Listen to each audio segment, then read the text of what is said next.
إن الحمد لله نحمده ونستعينه ونستغفره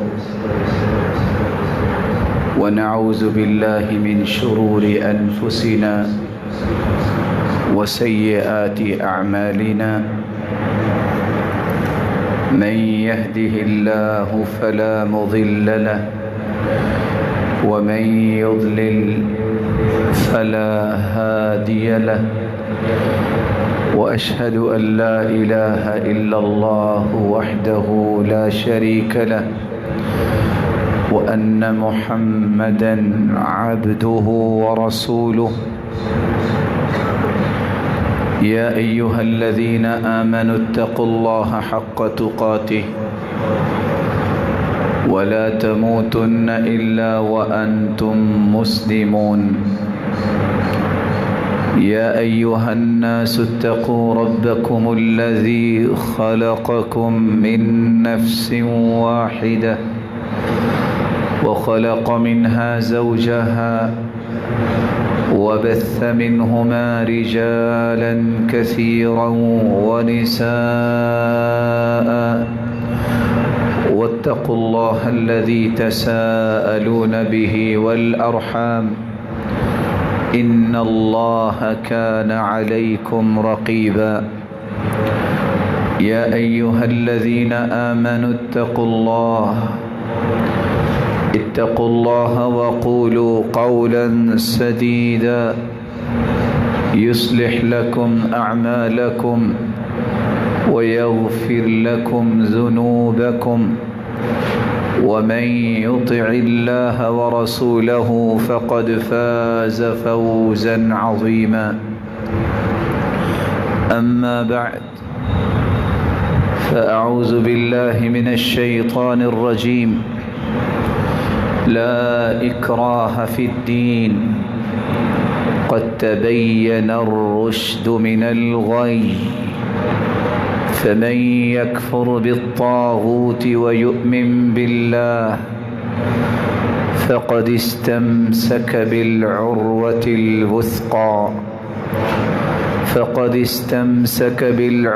الوثقى لا انفصام لها واللہ سمیع علیم۔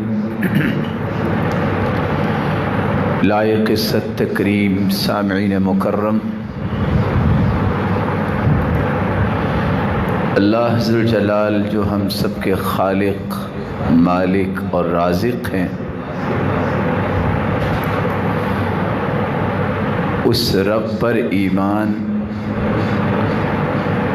اور اس رب سے مضبوط تعلق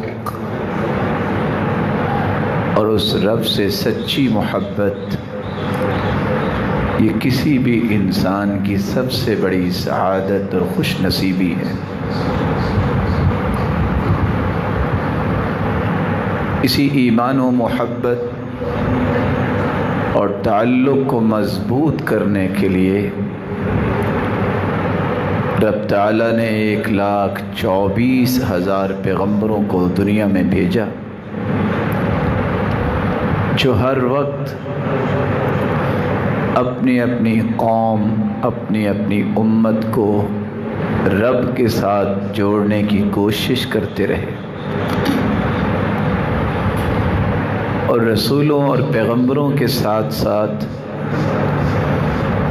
اللہ تعالیٰ نے مختلف کتابوں کو بھی نازل کیا،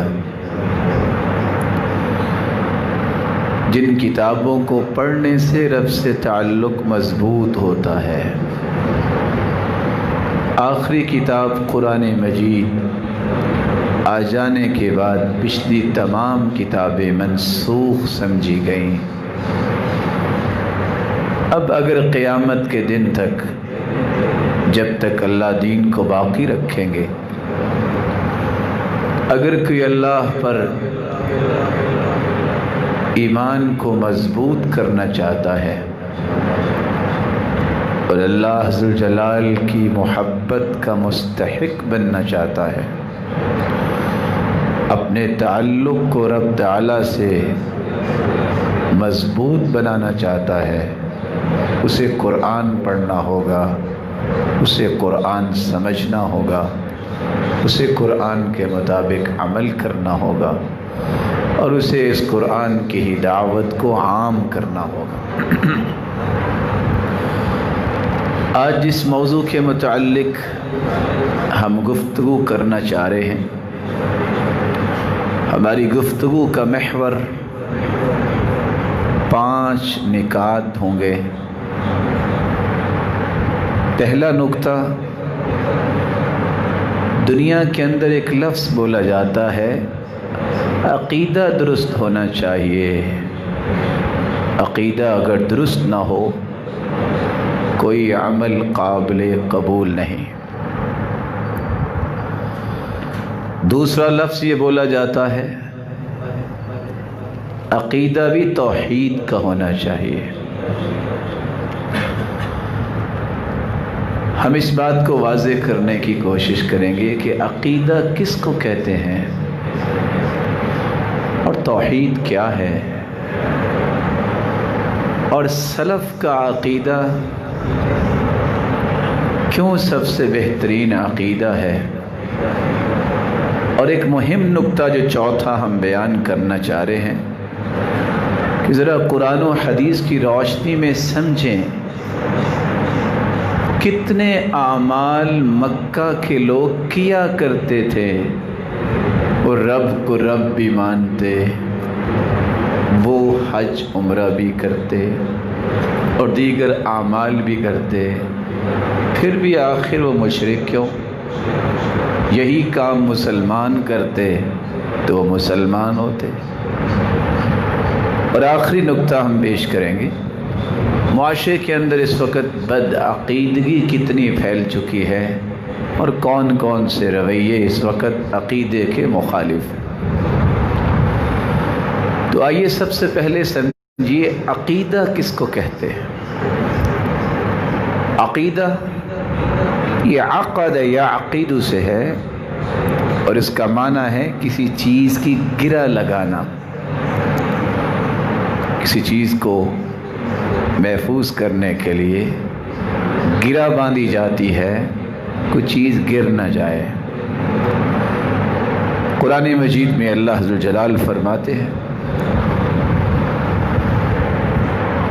وَاحْلُلْ عُقْدَةً مِّن لِّسَانِي، موسیٰ علیہ السلام کی حکایت کرتے ہوئے کہ ان کی زبان کی جو گرہ تھی اس کو کھولنے کی انہوں نے گزارش کی۔ اس کا معنی پختہ کرنا بھی ہے۔ قرآن مجید میں اللہ ذو الجلال فرماتے ہیں، عقدتم الایمان۔ عام معمولی قسموں پہ مواخذہ نہیں ہوتا، جو آپ پختہ قسمیں اٹھاتے ہیں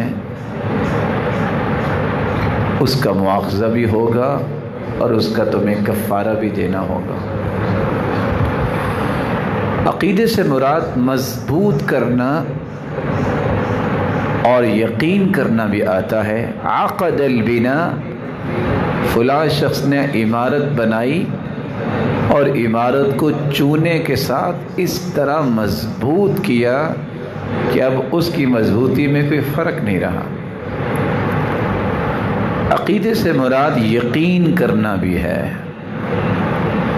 عقدۃ النکاح، نکاح کی جو گرہ ہوتی ہے وہ اس یقین کے ساتھ باندھی جاتی ہے، میں زندگی اس کے ساتھ گزاروں گا۔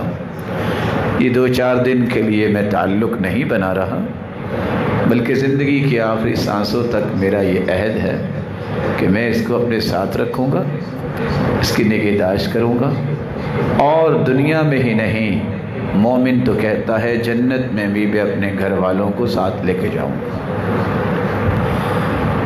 اصطلاحی اعتبار سے علماء یہ کہتے ہیں، ما عقد علیہ القلب والضمیر وما تدین به الانسان واعتقدہ، وہ بات جس پر دل و دماغ پختگی سے قائم ہو جائیں اور انسان اس کو دین بھی سمجھتا ہو، اور اس کا اعتقاد بھی رکھتا ہو. کیسا اعتقاد؟ الاعتقاد الجازم الذي لا يتطرق إليه شك لدى معتقده. ایسا اعتقاد کہ اس میں شک کی گنجائش نہ رہے. تو عقیدے سے مراد یہ ہے کہ انسان اپنے دل و دماغ میں اللہ کے بارے میں یہ پختہ یقین کر لے کہ نہ اس جیسی کوئی ذات ہے، نہ اس جیسی کسی کی صفات ہیں، اور نہ ہی اس جیسے کسی کے خوبصورت نام ہیں، اور نہ ہی اس طرح کہ کسی کے پاس بادشاہی ہے نہ ہو سکتی ہے. توحید کا مطلب یکتا ہونا ہے، اکیلا ہونا ہے، بے مثال، لاثانی اور بے نظیر ہونا ہے. اس لیے الاحد، وحید، یہ دونوں لفظ عربی زبان میں اکیلے کو ظاہر کرتے ہیں. اللہ ذوالجلال کو عبادت میں یکتا ماننا، اللہ ذوالجلال کو اس کی ذات میں تنہا اور اکیلا ماننا، اللہ ذوالجلال کے ناموں میں اور اس کی صفات میں اس کو یکتا، بے نظیر اور بے مثال ماننا، یہ توحید ہے. اس لیے علماء یہ کہتے ہیں افراد اللہ تعالی بالعبودیہ مع اعتقاد الجازم بوحدته ذاتا وصفاتا وافعالا. اللہ رب العزت کو صرف اسی ذات کو عبادت کے لائق ماننا اور یہ پختہ یقین کرنا کہ اللہ ذوالجلال اپنی ذات، صفات اور افعال میں یکتا ہے، اس کا کوئی شریک نہیں، وہ فیصلے خود کرتا ہے. وہ جب کسی کو دیتا ہے تو اپنی مرضی سے دیتا ہے، جب کچھ چھینتا ہے تو اپنی مرضی سے چھینتا ہے. کسی کے کہنے اور کسی کی خواہش کے مطابق فیصلے نہیں کرتا، یہ اس کی اپنی مرضی ہے. وہی مختار کل ہے، وہی داتا ہے، وہی گنج بخش ہے، وہی مشکل کشا ہے. دنیا کی کوئی طاقت اس کو کسی بات پہ مجبور نہیں کر سکتی، اور نہ ہی وہ کسی سے مشورہ کرتا ہے. وہ خالق ہے، باقی سب مخلوق ہے. جس طرح مخلوق اور خالق میں فرق ہے، اسی طرح خالق کے فیصلوں اور خالق کی مرضیوں اور مخلوق کے فیصلوں اور مرضیوں میں فرق ہے. یہ عقیدہ توحید جب تک کسی انسان کو نصیب نہیں ہوتا، اس کا کوئی عمل قابل قبول نہیں. اللہ تعالیٰ نے 18 نبیوں کا تذکرہ کیا ہے قرآن مجید میں، اور آخر میں یہ آیت اتاری ہے وَلَوْ أَشْرَكُوا لَحَبِطَ عَنْهُمْ مَا كَانُوا يَعْمَلُونَ. یہ سارے کے سارے اولو العزم، یہ عزتوں اور شرف والے پیغمبر جن 18 پیغمبروں کا تذکرہ ہوا ہے، اگر یہ بھی شرک کرتے تو ان کی زندگی کے تمام اعمال ضائع ہو جاتے. سوچنے کی بات یہ ہے، نبی جس جیسی کوئی ذات نہیں ہوتی، معاشرے کے اندر، مخلوق کے اندر، اگر ایک نہیں 18 پیغمبر بھی شرک کریں، اللہ کو اس کی ذات اور صفات، عبودیت میں، افعال میں یکتا نہ مانے، تو ان کی بھی زندگیوں کی ساری عبادتیں، ریاضتیں، نیکیاں، اعمال صالحہ ضائع ہو جائیں. یہاں رک کے میں ایک اشارہ کر دوں، اس لیے ہم کہا کرتے ہیں سلفی عقیدہ اختیار کرو. سلفی عقیدے کا مطلب کیا ہے؟ وہ عقیدہ جس کو قرآن نے بیان کیا ہے، وہ عقیدہ جو حدیث بیان کرتی ہے۔ فائدہ کیا ہوگا؟ یہ واحد عقیدہ ہے جس کو سلفی عقیدہ کہتے ہیں۔ بہا تتوحد الصفوف المسلمین، یہ واحد عقیدہ ہے جس سے سارے مسلمان اکٹھے ہو سکتے ہیں، کیونکہ قرآن میں تو کسی کو اختلاف نہیں۔ اختلاف ہو سکتا ہے میری بات میں، آپ کی بات میں، فلاں کی بات میں، لیکن جو اللہ نے فرما دیا، جو اس کے رسول نے کہہ دیا، اس سے بڑا سچ تو دنیا میں کوئی نہیں۔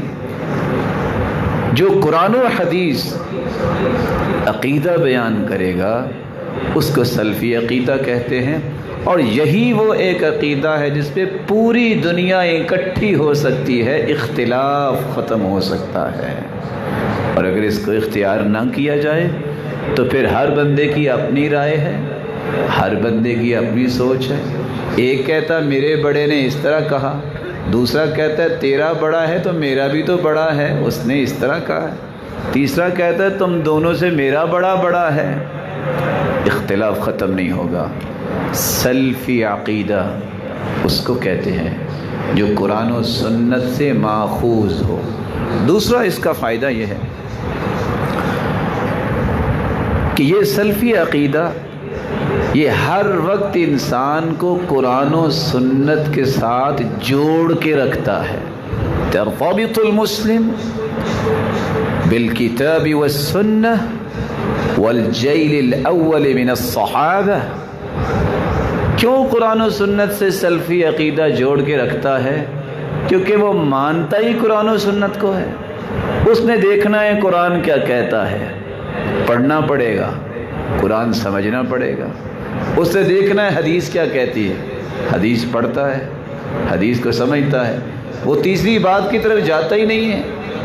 جو سلفی عقیدے کو اختیار نہیں کرتا، اس لیے وہ کسی کا کڑا پہنے بیٹھا ہے، کوئی کسی کا چھلا پہن کے پھر رہا ہے، کوئی کسی کا تعویذ پہن کے پھر رہا ہے، کوئی کسی رنگ کی ٹوپی اپنے سر پہ لے کے پھرتا ہے، میں فلاں کا بیعت ہوں، میں فلاں کا بیعت ہوں، میں نے فلاں کے ہاتھ پہ ہاتھ رکھ دیا۔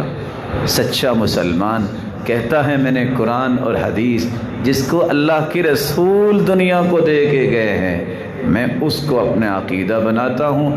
اس لیے قرآن و حدیث کے ساتھ جڑے رہنے کا ایک ہی طریقہ اور عقیدہ ہے، وہ سلفی عقیدہ ہے۔ تیسرا اس کا فائدہ یہ ہے انہا ترتبط بالسلف۔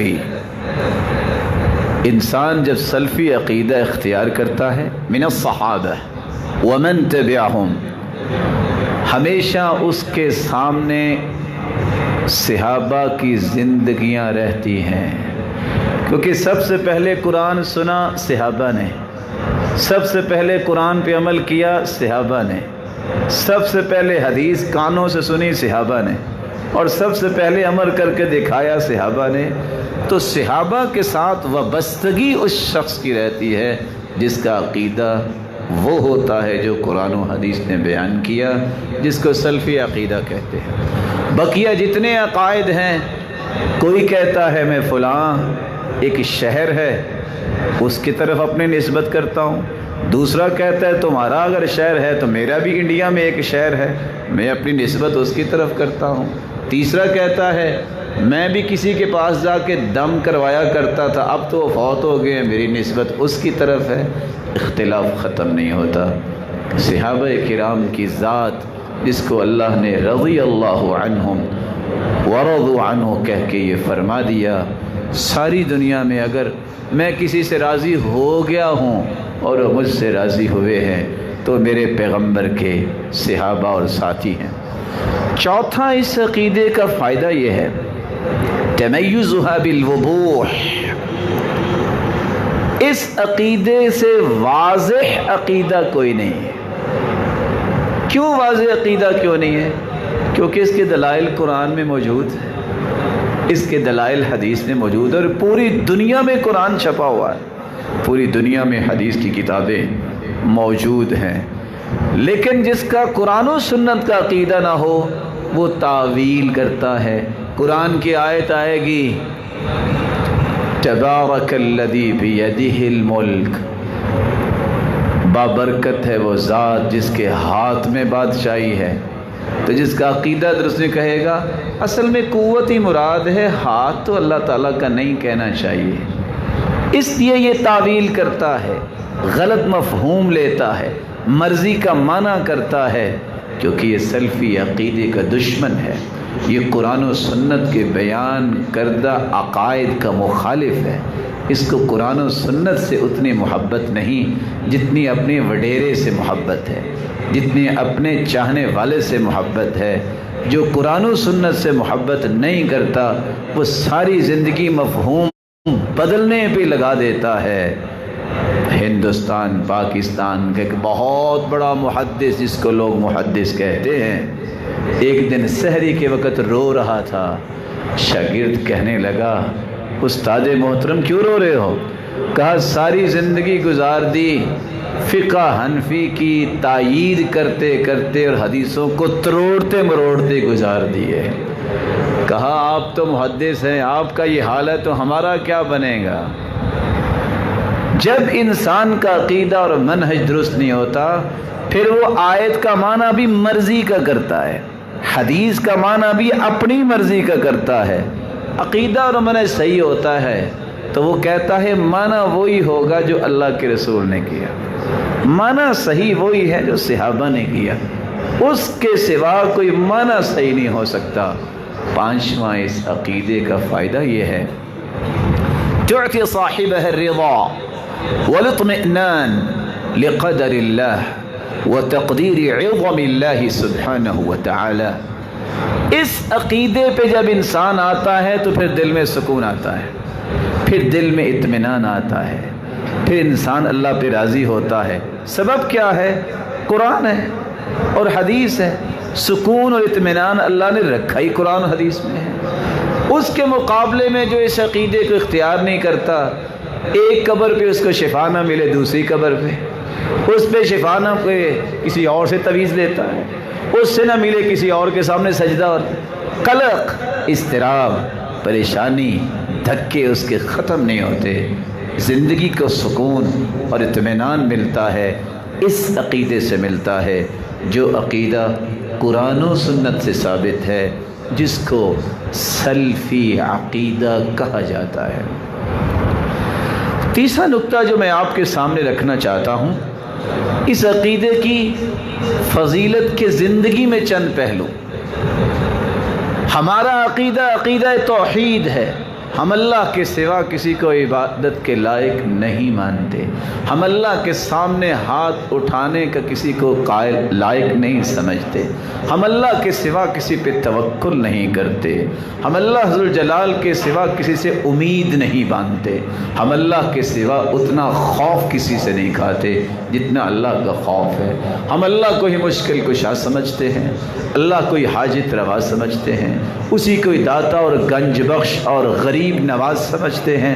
ہر وہ صفت جو صفت کمال ہے وہ صرف لائق ہی اللہ تعالیٰ کی ذات کو ہے، کسی اور کو لائق ہی نہیں۔ لوگ کہتے ہیں آج دنیا بنائی تو فلاں کے لیے، ہمارا یہ عقیدہ ہے اللہ نے دنیا بنائی ہے تو توحید سمجھانے کے لیے بنائی ہے، دنیا بنائی ہے تو عبادت یہ مقصد بیان کیا ہے۔ مسلمان کی ابتدا اور انتہا یہ دونوں ہی عقیدہ توحید پہ ہے۔ بچہ پیدا ہوتا ہے، حکم یہ ہے کہ اس نے قدم زمین پہ رکھا ہے، اس کے کان میں سب سے پہلے عقیدہ توحید کی آواز جانی چاہیے، اللہ اکبر اللہ اکبر، اذان کہو، ابتدا ہے۔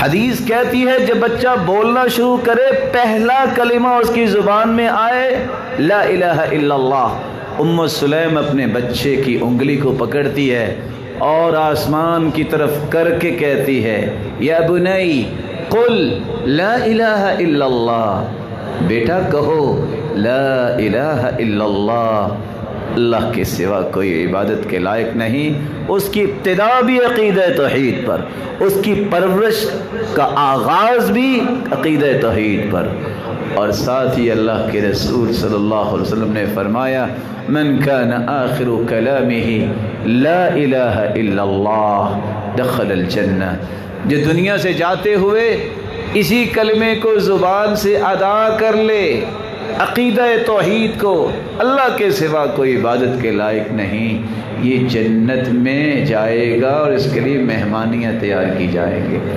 تو عقیدہ توحید ہی اصل میں مومن کی ابتدا اور انتہا ہے، اسی کے لیے اللہ تعالیٰ نے کائنات کو پیدا کیا ہے۔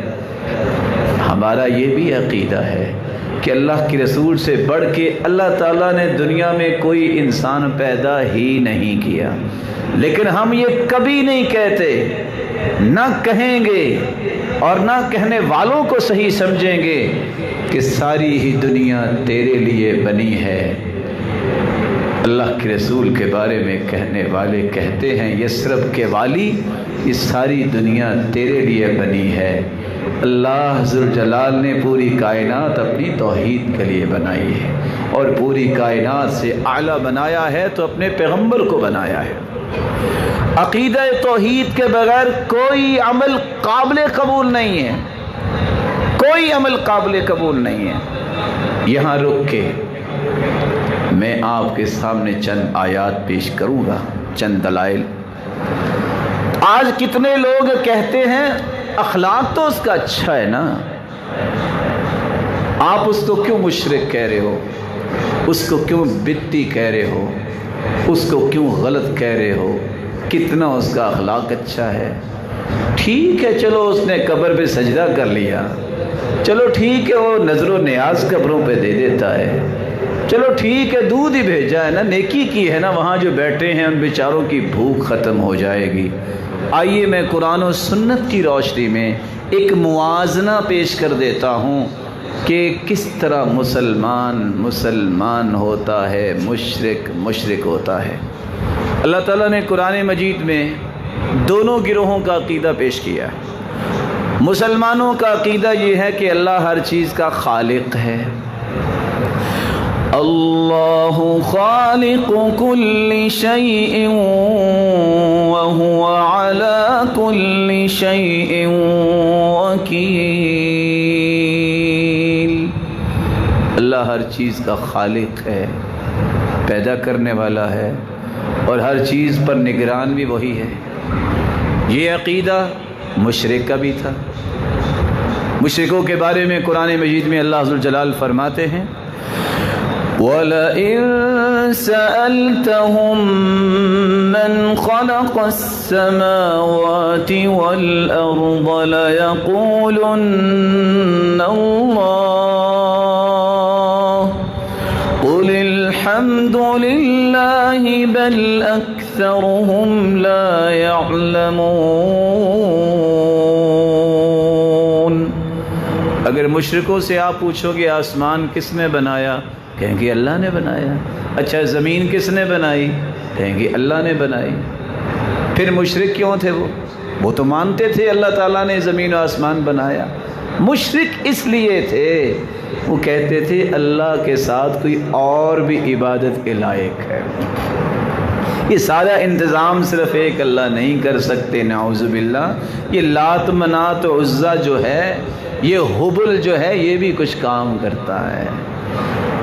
چیک کیجئے آج جس کے بارے میں آپ کہتے ہیں وہ آخر نماز تو پڑھتا ہی ہے نا، نماز تو مشرک بھی پڑھتے تھے، وہ تو حج و عمرہ کر کے آیا ہے اور حج و عمرہ کرتا ہے۔ رسول اکرم صلی اللہ علیہ وآلہ وسلم کے زمانے میں بھی جب آپ کی بعثت نہیں ہوئی تھی، عبداللہ بن عباس کہتے ہیں كانت المرأة تطوف بالبيت وهي عريانة، عورتیں طواف کرتی اور بغیر لباس کے طواف کرتی۔ کیوں؟ فتقول من يعيرني طوافا، کون ہے جو مجھے ادھار لباس دے دے؟ جب لباس اس کو نہ ملتا کیوں ادھار دے دے؟ مکے والوں کا لباس پاک ہوتا ہے، ہمارے لباس پاک نہیں ہیں۔ جب لباس نہ ملتا تو اسی طرح طواف شروع کر دیتی، جہالت کے اندر، اسلام سے پہلے۔ اور ساتھ یہ کہتی الیوم یبدو بعضہ او کلہ فما بدا منہ فلا احل، میری طرف کوئی دیکھے نا، طواف تو کر رہی ہے لیکن پھر بھی مشرکہ ہے، کیونکہ اس نے اللہ کے رسول کو سچا نبی نہیں مانا، بیت اللہ میں ہے، طواف بھی کر رہی ہے، پھر بھی مشرکہ ہے، پھر بھی کافرہ ہے۔ کس وجہ سے؟ اپنی مرضی سے طواف کر رہی ہے کہ میرے بڑے کرتے تھے، اللہ کے رسول کا طریقہ نہیں ہے، اللہ کے رسول کے بتائے ہوئے اصول کے مطابق نہیں ہے، حالانکہ طواف تو کیا اس نے۔ آج میں اور آپ بھی اعتکاف کی نیت کرتے ہیں، یہ نیت تو وہ بھی کرتے تھے اسلام سے پہلے بھی۔ خود عمر رضی اللہ تعالی عنہ فرماتے ہیں کہ میں نے یہ نیت کی تھی جب میں نے اسلام قبول ابھی نہیں کیا تھا کہ میں اعتکاف کروں گا۔ اعتکاف بھی وہ لوگ کرتے تھے۔ اگر آپ کہیں کہ دیکھیں یہ تو بڑی نیکیاں کمانے والا ہے، بڑا صدقہ کرتا ہے، وہ تم ابھی بھی اس کو مشرک کہہ رہے ہو، پھر کیا ہوا اگر اس نے صدقہ جس طرح فقیروں اور مسکینوں کو دیتا ہے، اگر کوئی 10 من دودھ اس نے قبر پہ دربار پہ بھیج دیا ہے تو مشرک کیسے ہو گیا؟ یہ تو بڑا خیر خواہ ہے عوام کا، یہ تو بڑے فلاحی کام کرتا ہے، یہ تو بڑی نیکیاں کرتا ہے۔ رسول اللہ صلی اللہ علیہ وآلہ وسلم کے زمانے میں ایک شخص تھا جس کا نام تھا عبداللہ بن جدعان۔ یہ وہ شخص تھا کان یقری الضیف، بہت مہمان نواز تھا، یحسن الجوار، پڑوسیوں کا بڑا خیال رکھتا تھا، یصل الرحم، رشتہ داروں کا بڑا خیال کرتا تھا، یکف الاذی، ہر تکلیف لوگوں کی دور کرنے کے لیے تڑپتا تھا۔ پہلے اس نے قرض لے لیا، جب پیسے ختم ہو گئے دوڑ گیا، ایک غار میں جا کے چھپ گیا، وہاں کسی نے سونے کی بنائی ہوا ایک ہرن چھپایا ہوا تھا، وہ اس کے ہاتھ لگ گیا، اس نے وہ ہرن اٹھایا، واپس آیا، 100 گائے ذبح کی، 100 اونٹ ذبح کیے، جتنے حاجی تھے ان کو لباس دیا۔ سیدہ عائشہ پوچھتی ہیں اللہ کے پیارے پیغمبر، اللہ اس کو بھی نہیں بخشیں گے؟ یہ تو بڑے نیکی کے کام کیا ہے اس نے۔ فرمایا عائشہ انہ لم یقل یوما قط رب اغفر لی یوم الدین، اس نے ایک دن نہیں کہا اللہ تو مجھے معاف کر دے۔ اور دوسری روایت یہ بھی بتاتی ہے ولا صلی یوما، اس نے ایک نماز نہیں پڑھی، اللہ نے اس کے صدقوں کو نہیں دیکھنا۔ عبداللہ بن جدعان کے بارے میں اللہ کے رسول یہ کہہ رہے ہیں جو ہزار اونٹ ذبح کرنے والا ہے اور حاجیوں کی خدمت کرنے والا ہے، پھر بھی وہ اللہ سے دور کیوں رہا؟ کیونکہ اس نے اللہ کو نہیں مانا، اس نے رسول کو نہیں مانا۔ رسول اللہ صلی اللہ علیہ وسلم کے پاس صحابی آئے اور آ کے سوال کرتے ہیں حکیم بن حزام، اللہ کے رسول یہ بتائیے میں اسلام کو جب قبول نہیں کیا تھا کنت اتحنس بها فی الجاہلیہ من عطاقہ، میں غلام آزاد کیا کرتا تھا، وصلۃ رحم، میں رشتہ داروں سے اچھا برتاؤ کیا کرتا تھا۔ کب؟ ابھی اسلام نہیں قبول کیا، لیکن اس وقت پھر بھی مشرک ہی تھے۔ کب تک مشرک رہے؟ جب تک اللہ کو اکیلا نہیں مانا کہ اللہ ہی ایک ہے جو پوری کائنات کا مالک ہے اور عبادت کے لائق۔ جب تک رسول اللہ صلی اللہ علیہ وسلم کو تسلیم نہیں کیا کہ میں ان کے طریقے کے مطابق زندگی گزاروں گا، یہ آئیڈیل ہے، یہ نمونہ ہے، یہ میرے رول ماڈل ہیں، میں نے اس ہستی کو فالو کرنا ہے، اس وقت تک ان کا اسلام ثابت نہیں ہوتا۔ یہ ساری نیکیاں مشرکین مکہ کرتے تھے، لیکن پھر بھی مشرک رہے جب تک اللہ کی توحید کو خالص نہ کیا جائے، جب تک رسول اللہ صلی اللہ علیہ وسلم کی نبوت اور آپ کے ہی بات کو آخری بات نہ سمجھا جائے، انسان کا اسلام متحقق نہیں ہوتا۔ مسلمانوں کا عقیدہ ہے کہ اللہ ہر چیز کا مالک ہے۔ تبارک الذی بیدہ الملک وہو علی کل شیء قدیر۔ بابرکت ہے وہ ذات جس کے ہاتھ میں پوری کائنات کی بادشاہی ہے۔ اس طرح کی باتیں تو مشرک بھی کہہ دیتے تھے، لیکن کہتے تھے اکیلی بادشاہی اللہ کے پاس بھی ہے، کسی اور کے پاس بھی ہے۔ قرآن مجید میں اللہ ذو الجلال فرماتے ہیں قُلْ مَن بِيَدِهِ مَلَكُوتُ كُلِّ شَيْءٍ وَهُوَ يُجِيرُ وَلَا يُجَارُ عَلَيْهِ إِن كُنتُمْ تَعْلَمُونَ سَيَقُولُونَ لِلَّهِ قُلْ فَأَنَّى تُسْحَرُونَ۔ میرے محبوب ان سے یہ تو پوچھئے، اچھا بادشاہی زمین و آسمان کی کس کے پاس ہے؟ مشرک کہتے اللہ کے پاس ہے۔ میرے محبوب ان سے یہ کہہ دیجئے تم مانتے بھی ہو اللہ کے پاس، تو پھر تمہیں کوئی جادو ہو گیا ہے؟ پھر لوٹ کے جاتی ہو اللہ کو چھوڑ کے لات منات عزا کی طرف؟ یہی آج ہے، مانتا ہے مشرک بھی کہ اللہ ہی ہے جو بادشاہی اس کے ہاتھ میں ہے، لیکن نہیں جب بیٹا لینا ہو تو مجھے فلان جگہ تو جانا ہی پڑے گا نا، نہیں فلان جگہ تو کچھ کرنا ہی پڑے گا نا۔ یہی مشرک کرتے تھے۔ قرآن مجید نے تیسرا عقیدہ بیان کیا ہے کہ رازق اللہ ہے، یہ مسلمانوں کا عقیدہ ہے۔ اللہ ذو الجلال فرماتے ہیں وَمَا مِن دَابَّةٍ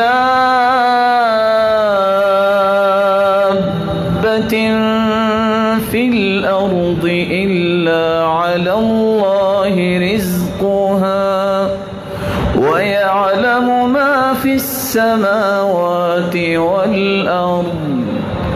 کائنات میں، زمین میں، انسان ہو، حیوان ہو، کوئی بھی چیز ہو، ہر ایک کی روزی کا ذمہ اللہ نے اٹھایا ہے۔ جب مشرکوں سے کہا جاتا، اللہ کے رسول کو حکم ہوا قُلْ مَن يَرْزُقُكُم مِّنَ السَّمَاءِ وَالْأَرْضِ أَمَّن يَمْلِكُ السَّمْعَ وَالْأَبْصَارَ وَمَن يُخْرِجُ الْحَيَّ مِنَ الْمَيِّتِ وَيُخْرِجُ الْمَيِّتَ مِنَ الْحَيِّ وَمَن يُدَبِّرُ الْأَمْرَ فَسَيَقُولُونَ اللَّهُ فَقُلْ أَفَلَا تَتَّقُونَ۔ میرے محبوب ان سے سوال تو کیجئے، آسمانوں اور زمین میں رزق دینے والا کون ہے؟ بتاؤ یہ آنکھوں کا اور کانوں کا مالک کون ہے؟ یہ بتاؤ زندہ سے مردہ اور مردہ سے زندہ نکالنے والا کون ہے؟ اور یہ بتاؤ پوری کائنات کی تدبیر، انتظام کس کے ہاتھ میں ہے؟ تو مشرک آگے سے کہتے تھے اللہ ہی ہے۔ تو اللہ ذو الجلال فرماتے ہیں میرے محبوب پھر ان سے کہہ دو افلا تتقون، اور تمہیں اللہ کا خوف نہیں آتا؟ ساری باتیں مان کے پھر تم لات منات عزا کی طرف جاتے ہو، اعتراف بھی کر رہے ہو، پھر بھی کہتے ہو کہ نہیں وہ بھی کچھ کرتے ہیں۔ چوتھا عقیدہ قرآن مجید نے بیان کیا ہے مسلمانوں کا کہ ہر چیز کا پالنے والا اللہ تعالیٰ ہے، ہر چیز کو پالتا ہے تو اللہ تعالیٰ ہی ہے۔ تبارک اللہ رب العالمین، تمام جہانوں کو پالنے والا ہے، رب ہے تو صرف ایک اللہ ہے۔ اس بات کا اقرار کرتے بھی تھے مشرک، لیکن پھر بھی مشرک ہیں۔ کیوں مشرک تھے پھر بھی؟ قرآن کی آیت سنیے، اللہ ذو الجلال فرماتے ہیں قُلْ مَن رَّبُّ السَّمَاوَاتِ السَّبْعِ وَرَبُّ الْعَرْشِ الْعَظِيمِ سَيَقُولُونَ لِلَّهِ قُلْ أَفَلَا تَتَّقُونَ۔ ان سے پوچھو ساتوں آسمان کس نے بنائے؟ اور رب جو ہے پالنے والا زمینوں آسمانوں کی مخلوق کو کون ہے؟ تو مشرک جواب دیتے اللہ ہی ہے۔ پھر اللہ فرماتے ہیں ان سے کہہ دو تمہیں اللہ کا خوف نہیں آتا؟ کہتے بھی ہو کہ رب اللہ ہی ہے، پھر کسی اور کے پاس جاتے ہو، پھر کہتے ہو کہ ہبل ہی ہمیں بچا سکتا ہے، پھر کہتے ہو کہ جب تک ہم عزا کے سامنے سجدہ نہیں کریں گے جا کے اس وقت تک تو ہمارا رزق اور ہماری روزی پوری نہیں ہوگی۔ پانچواں عقیدہ قرآن نے مسلمانوں کو بیان کیا ہے، ہر چیز پہ قدرت اللہ تعالیٰ کی ہے۔ واللہ علی کل شیء قدیر، ہر چیز پر قدرت رکھنے والا اللہ ہے، وہ جو چاہے کر سکتا ہے۔ صحابہ نے سوال کیا نا اللہ کے رسول، یہ قرآن کی آیت اتر آئی ہے قیامت کو جو کافر ہوں گے وہ چہروں پہ چل کے آئیں گے، یوم یسحبون علی وجوہہم، پاؤں پہ تو بندہ چل سکتا ہے، چہروں پہ کیسے چلیں گے؟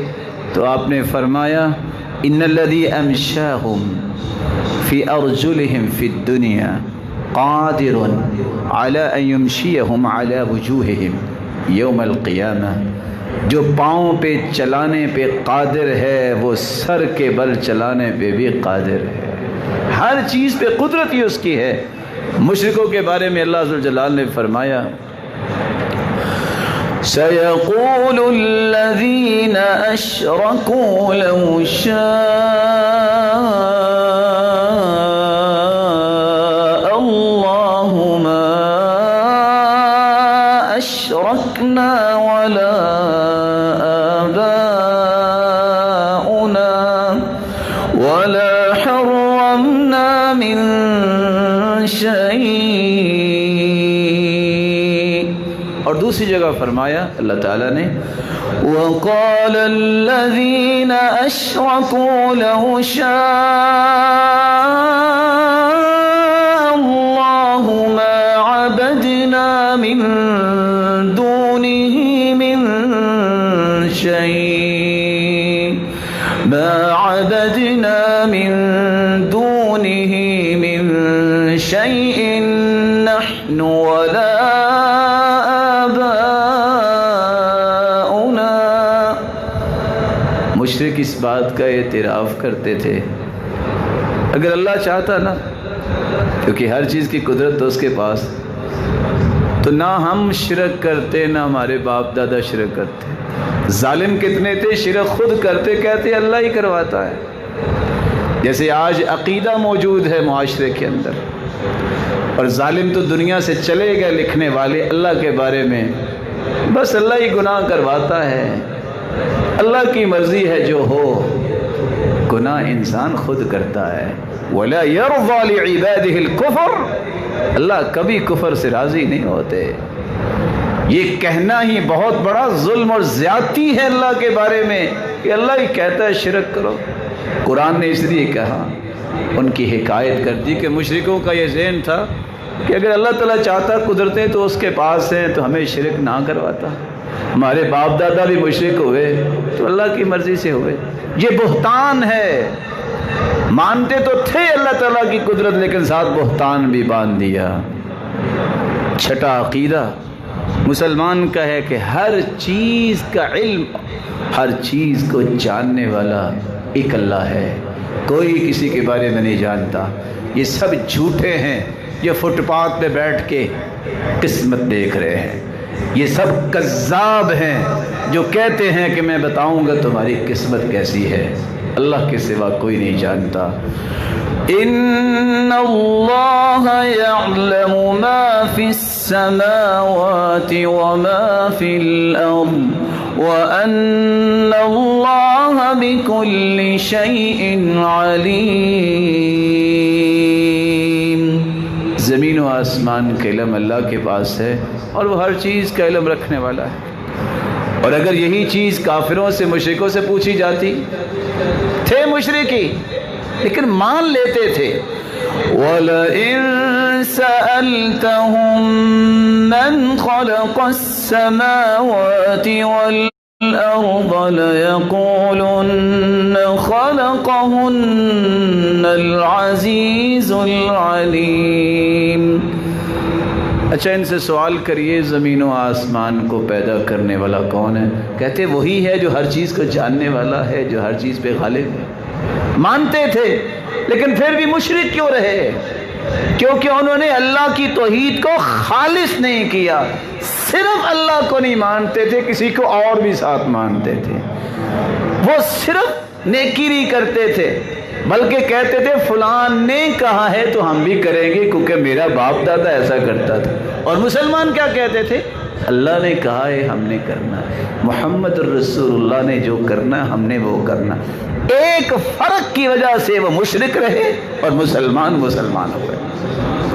قرآن مجید میں اللہ عز و جلال ایک عقیدہ یہ بھی بیان کرتے ہیں کہ اچھا بتاؤ نگرانی اور حفاظت پوری کائنات کی کون کر رہا ہے؟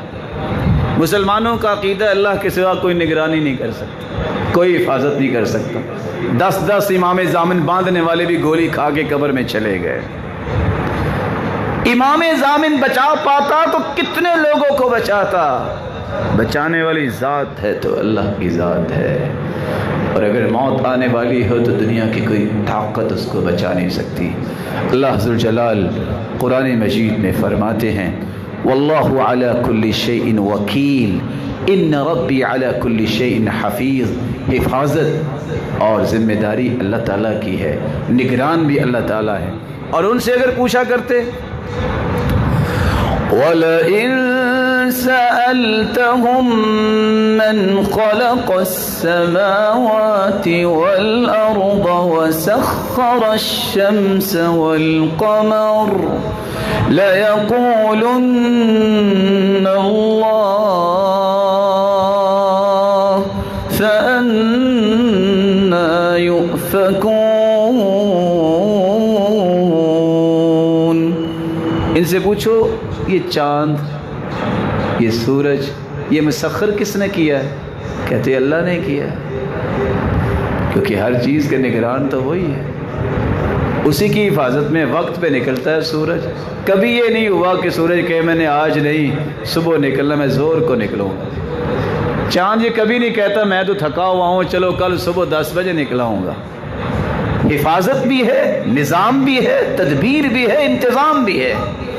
لیکن کیوں نہیں ان کو مشرک کی صف سے نکال کے مسلمانوں میں شامل کیا گیا؟ وہ کہتے تھے ہر کام اکیلا ایک رب تو نہیں کر سکتا، تقسیم کرنے چاہیے، کچھ کام کسی اور کو بھی دینے چاہیے. یہاں بھی کہتے ہیں لوگ ٹھیک ہے اللہ کی عبادت تو کرنی چاہیے، اللہ کو مشکل کو ساز سمجھیں، لیکن فلاں جو ہے نا اس کے پاس چلے گئے نا تو وارے نیارے ہو جائیں گے. قرآن کی اس آیت کی روشنی میں عقیدے کا فیصلہ کیجئے کہ آج مسلمان کہاں کھڑے ہیں. مسلمانوں کو اس بات کا اندازہ ہونا چاہیے کہ عقیدہ توحید کے بغیر کوئی عمل بھی قابل قبول نہیں. اس لیے اللہ کے رسول صلی اللہ علیہ وسلم نے فرمایا تھا قیامت کو میں سفارشی بنوں گا ہی اس کا جس کا عقیدہ درست ہوگا. آپ ایک کی بجائے لاکھ مرتبہ کہہ دیں مجھے سچی محبت ہے، مجھے عشق ہے، مجھے فلاں ہے، مجھے فلاں ہے، جب تک توحید نہ ہوئی اللہ کے پیارے پیغمبر اس کی سفارش نہیں کریں گے. رسول اللہ صلی اللہ علیہ وسلم نے فرمایا اسعد الناس بشفاعتی یوم القیامہ من قال لا الہ الا اللہ خالصا مخلصا من قلبه، جو خالص مخلص ہو کر لا الہ الا اللہ توحید کا اقرار اور اس کے تقاضوں کو پورا نہیں کرتا، وہ اللہ کے رسول کی سفارش اور شفاعت کا مستحق نہیں ہوگا. بلکہ رسول اللہ صلی اللہ علیہ وسلم نے تو فرمایا عقیدہ توحید ہی ایسا ہے زمین و آسمان کا یہ خلا بھر جائے گناہوں سے، توحید خالص ہو. صرف ایک مرتبہ ہاتھ اٹھا لو، سچی توبہ کر لو. اللہ عز و جلال فرماتے ہیں، حدیث قدسی ہے، یا ابن آدم انک ما دعوتنی ورجوتنی غفرت لك على ما كان منك ولا أبالي. یا ابن آدم لو بلغت ذنوبك عنان السماء ثم استغفرتني غفرت لك ولا أبالي. يا ابن آدم لو أنك أتيتني بقراب الأرض خطايا ثم لقيتني لا تشرك بي شيئا لأتيتك بقرابها مغفرة. آدم کے بیٹے اگر تو شرک نہ کرے اور جو بھی تو گناہ لے کے آ جائے مجھ سے جو کچھ مانگے میں تمہیں دینے کو تیار ہوں. شرک کے ساتھ آؤ گے اس کو جب تک چھوڑو گے نہیں اس وقت تک نہیں دوں گا. اے آدم کے بیٹے اگر زمین و آسمان کا خلا بھر جائے گناہوں کا تم میرے پاس آ جاؤ. شرط یہ ہے کہ تم نے شرک نہ کیا ہو. میں تمہیں وہ بھی معاف کر دوں گا, مجھے پرواہ کوئی نہیں. کب؟ جب تک توحید کو خالص نہیں انسان کرتا اس وقت تک تو رب کی بخشش اس کو نصیب نہیں ہوتی. رسول اللہ صلی اللہ علیہ وسلم نے فرمایا تفتح ابواب الجنة يوم الاثنين ويوم الخميس فيغفر الله لكل عبد لا يشرك بالله شيئا. اللہ جمعرات کو سوموار کو اعمال جب فرشتے پیش کرتے ہیں سب کو اللہ معاف کرتے ہیں, لیکن جب مشرک ہوتا ہے اللہ اسے معاف نہیں کرتے. اور دوسرا وہ انسان الا رجل كانت بينه وبين اخيه شحناء, ایسا انسان جس کے دل میں کسی کے بارے میں کینہ, بغض, حسد ہے. اللہ فرماتے ہیں انظروا هذين, لے جاؤ اس کے نام اعمال پیچھے لے جاؤ, میں ان نام اعمال کو دیکھنا بھی نہیں چاہتا. حتى يصطلح او يفئ اي في المحبة, جب تک یقینہ اور بغض نہیں چھوڑتا اس کی اعمال کو میرے سامنے پیش ہی نہ کرو. توحید والوں کے لیے بہت بڑا پیغام ہے. توحید کا نعرہ لگانے کے باوجود بھی کینہ اور بغض اور حسد دل سے ختم کرنا پڑے گا وگرنہ اعمال پیش ہی نہیں ہوں گے. رسول اللہ صلی اللہ علیہ وآلہ وسلم نے خوشخبری دی ہے کہ جنت کے 8 دروازے کھلیں گے. تو کس کے لیے؟ من شہد ان لا الہ الا اللہ وحدہ لا شریک لہ وان محمدا عبدہ ورسولہ وان عیسی عبد اللہ ورسولہ وكلمته ألقاها إلى مريم وروح منه والجنة حق والنار حق أدخله الله من أي أبواب الجنة الثمانية شاء. جو 4 گواہیاں دے دے میں اللہ کے سوا کسی کو عبادت کے لائق نہیں سمجھتا, وہ اکیلا ہی عبادت کے لائق ہے, کوئی شریک نہیں. دوسری گواہی میں گواہی دیتا ہوں کہ محمد الرسول اللہ صلی اللہ علیہ وسلم اللہ کے سچے اور آخری پیغمبر ہیں, ہمارے لیے قدوہ, نمونہ اور اسوہ اور آئیڈیل رول ماڈل ہیں. میں تیسری گواہی دیتا ہوں عیسیٰ علیہ السلام بھی اللہ کے نبی ہیں, کلمہ ہیں جس کا القاء کیا. وہ اللہ کے بیٹے نہیں, وہ مریم کے بیٹے ہیں, اللہ کے نبی ہیں, پیغمبر ہیں, کلمہ ہیں. میں چوتھی گواہی یہ دیتا ہوں جنت حق ہے جو مومنوں کے لیے ہے, جہنم بھی حق ہے جو کافروں کے لیے ہے. اس کے مطابق میرا عمل ہو جائے اللہ فرمائیں گے قیامت کے دن تیری گواہیاں صحیح, تیرا عمل اس کے مطابق تھا. یہ جنت کے 8 دروازے کھلے ہیں میرے بندے, جس دروازے سے چاہتے ہو جنت میں چلے جاؤ. یہ توحید کا عقیدہ جو ہے اس کے بغیر یہ انعام نہیں ملے گا. اللہ مجھے اور آپ کو عقیدہ توحید نصیب فرمائے اور اس کے مطابق زندگی گزارنے کی توفیق عطا فرمائے. وما علی الا البلاغ.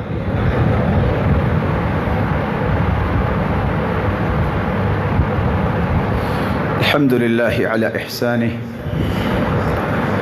والشکر له علی توفیقہ وامتنانہ. أما بعد فأعوذ بالله من الشيطان فإنه عدو للإنسان. سامعین مکرم, معاشرے کے اندر بد عقیدگی اس انداز سے پھیل رہی ہے جو کہ حقیقت میں قرآن و سنت سے دوری کی ایک علامت ہے. قرآن و سنت سے دوری کی علامت میں نے کیوں کہہ دی؟ قرآن و حدیث پڑھنے والا ہمیشہ صحیح عقیدے پہ رہے گا۔ آج نفع نقصان کا مالک ہم کسی اور کو سمجھنے لگ گئے۔ لوگ کیا کرتے ہیں، نہروں کے کنارے پہ کھڑے ہیں، گوشت خرید کے چیلوں کو ڈال رہے ہیں۔ کوئی کسی چیز کو پیش کر رہا ہے، اس کے پڑوس میں غریب مسکین لاچار موجود ہے، اس کو صبح و شام کا کھانا میسر نہیں۔ یہ دین کہتا ہے کہ ان کی مدد کرو، وہ نہیں کریں گے۔ فلاں شخص نے چونکہ کہا تھا کہ چیلوں کو جا کے تم گوشت ڈالو گے تو تیری مشکل آسان ہوگی۔ یہ کب عقیدہ بنتا ہے؟ جب دین نہیں ہوتا۔ رسول اللہ صلی اللہ علیہ وسلم نے تو فرمایا تھا، جب ایک شخص نے کہا ما شاء اللہ وشئت، ہوگا وہی جو اللہ چاہے گا یا آپ چاہیں گے اللہ کے پیغمبر۔ اللہ کے رسول غصے میں آئے، فرمایا اجعلتنی للہ ندا، اور تم نے مجھے اللہ کا شریک بنا دیا۔ قل، یہ کہو ما شاء اللہ ثم شئت، ہوگا وہی جو اللہ چاہے گا، پھر اس کے بعد اس کا پیغمبر اللہ سے دعا کرے گا، اللہ سے مانگے گا تو اللہ اسے عطا کرے گا۔ ہونا اللہ کی مرضی سے ہے۔ لیکن آج گاڑیوں پہ یہ لکھا ہوتا ہے اللہ نبی وارث، اللہ جانے تے نبی جانے، جیسے رسول چاہے، اللہ اور نبی کافی ہے۔ اللہ ذو الجلال خالق ہے، اور مخلوق میں، پوری مخلوق میں سب سے اعلیٰ محمد رسول اللہ ہے۔ لیکن مرضی خالق کی چلتی ہے، کسی اور کی مرضی نہیں چلتی۔ آج رسول اللہ صلی اللہ علیہ وآلہ وسلم سے پوچھا گیا نام کون سے اچھے ہیں؟ آپ نے فرمایا نام عبداللہ اور عبد الرحمن اچھے ہیں۔ مسلمانوں کا اتفاق ہے، ابن حزم لکھتے ہیں کہ عقیدہ جب خراب ہوا تو عبداللہ، عبد الرحمن، عبد العزیز، عبد الالہ رب کی نسبت کی بجائے لوگوں کی طرف نسبت کرنے لگ گئے، اور لوگ کہتے ہیں عبد عمر، عبد حسین، عبد فلان، عبد فلان، مختلف ناموں کے ساتھ وہاں عبد کا لفظ لگاتے ہیں۔ پوری کائنات اللہ کے بندے ہیں، اس کی نسبت اللہ کی طرف ہو سکتی ہے۔ اس امام ابن حزم فرماتے ہیں کہ کسی بھی نام کے ساتھ عبد کا لفظ کا اضافہ کر دینا اللہ کے سوا یہ بالاتفاق حرام ہے۔ اللہ کے رسول صلی اللہ علیہ وسلم نے اس لیے فرمایا کوئی شخص اپنا نام ملک الاملاک نہ رکھے، جس کا ترجمہ بنتا ہے شہنشاہ۔ آج کتابیں بتاتی ہیں شہنشاہ معظم کے پاس ایلچی آیا، وہ شہنشاہ معظم اللہ ہے۔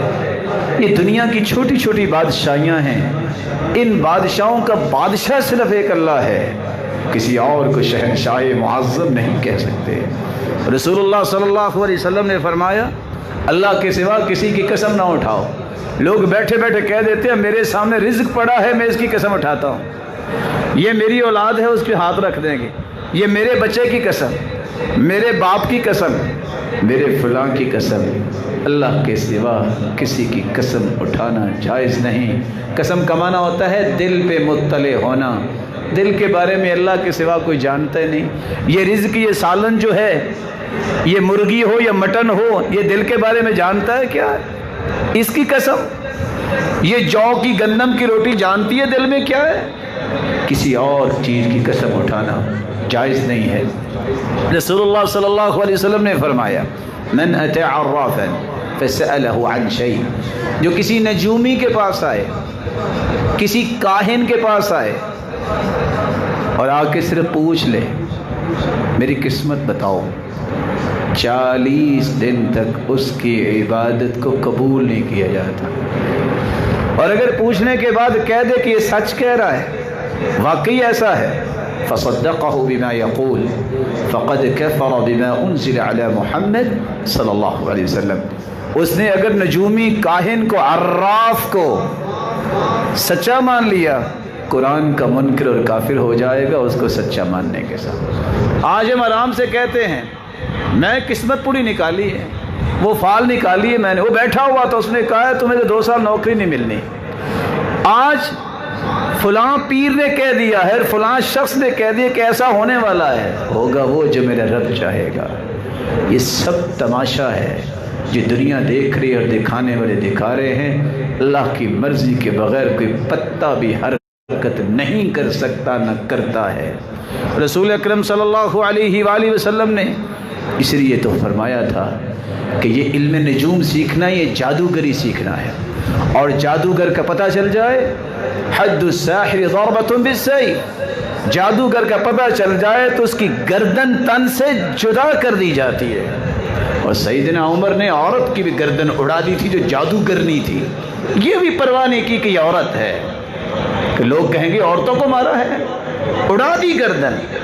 آج یہ طوطا رکھا ہوا ہے، یہ قسمت کے لیے ہڈیوں کا استعمال ہو رہا ہے، کاروبار میں اضافے کے لیے نہ جانے کیا کچھ لکھ کے دکان پہ رکھا ہوا ہے، کسی نے الف لام میم طاسین میم پتہ نہیں کیا کچھ لکھا ہوا ہے۔ یہ اللہ کی کلام ہے، یہ اللہ کے رسول نے اس لیے تو نہیں امت کو سکھائی تھی کہ بس دکان میں لٹکا دو، خود نماز نہ پڑھو۔ کوئی اونٹ کی ہڈی چھپا رہا ہے کہ کاروبار میں برکت آئے گی، اور اللہ کے بندوں جو دنیا میں سب سے بڑا امیر ہے اس نے ہڈی رکھی ہوئی ہے۔ مسلمان کدھر چلے گئے؟ مسلمانوں کا عقیدہ جب بگڑا تو پھر وہ ہڈیوں کا بھی محتاج ہو گیا۔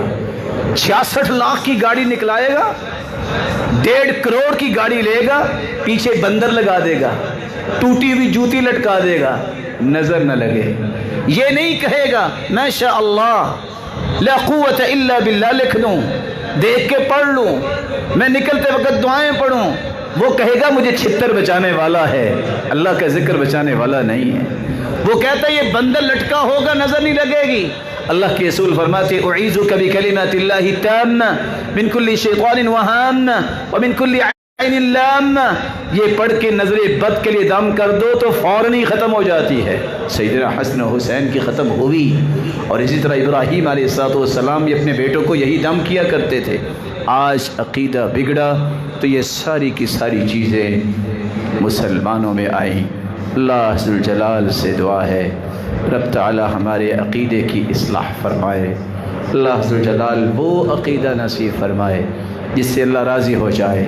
وہ کون سا عقیدہ ہے؟ وہ قرآن و سنت کا عقیدہ ہے، جس میں اللہ کے سوا نہ کوئی عبادت کے لائق ہے، اور نہ ہی کوئی بگڑی بنانے والا ہے، نہ ہی کوئی مشکل کشا ہے، نہ ہی کوئی داتا اور گنج بخش ہے، نہ ہی کوئی غوث اعظم ہے۔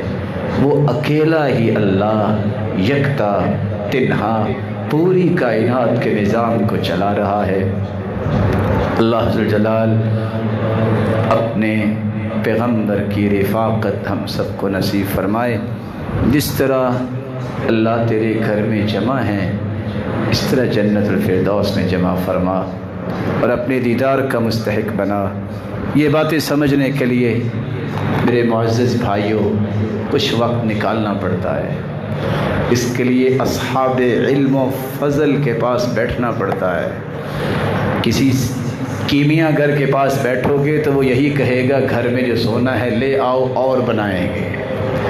کسی عالم کے پاس بیٹھو گے وہ عقیدے کے ساتھ بہتری تو کرے گا اور آپ کو تراشے گا، تہذیب کرے گا، کانٹ چھانٹ کرے گا، اس قابل بنائے گا کہ فرشتے بھی تمہارے لیے بخشش کی دعائیں کریں گے۔ اس کے لیے وقت نکالا کریں۔ مساجد میں صالحین کے پاس علماء کے ساتھ رابطہ، ان کی مجلسوں میں بیٹھنا، علم سیکھنا، سمجھنا، یہ وہ طریقہ ہے جس سے میرا اور آپ کا عقیدہ درست رہ سکتا ہے۔ رب تعالی ہمیں توفیق سے نوازے۔ وآخر دعوانا الحمد للہ رب العالمین۔